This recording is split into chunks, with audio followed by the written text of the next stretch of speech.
China is, you know, you get 6 Indians around the room. It was like a Greek dinner.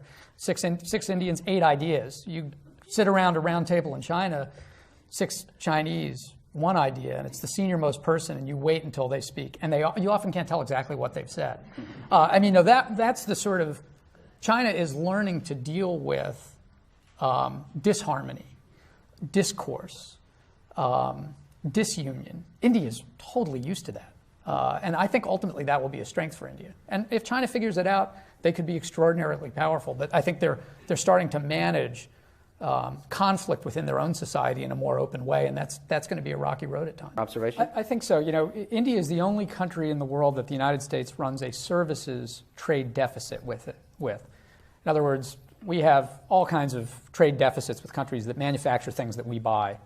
But only one country in the world produces services that we buy, which is all on the software or on the call center kind of back office services. That's the bulk of it, on the one hand. On the other hand, if you count the number of Indians who come to the United States to run countries as something that adds to our side of the ledger, essentially services created here, populated by Indians, it makes up for that, and then some.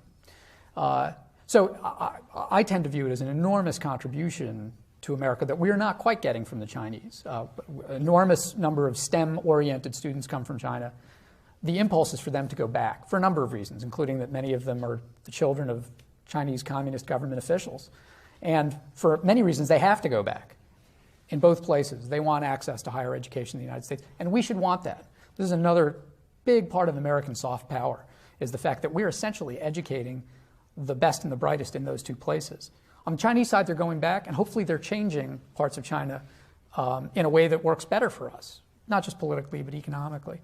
In India, many of them are staying here, but that still builds a bridge. You know, many of my Indian friends have kids or grandkids here running companies. They often go back. They often come and visit. It's quite fluid. Yeah, you know, I mean, just on that same point, there is definitely a distinct difference between the diasporas and what they're doing. And Indian Americans, I guess, I don't know what the number is now, 2.8 million are here. And you will see them as leaders in every segment of U.S. society.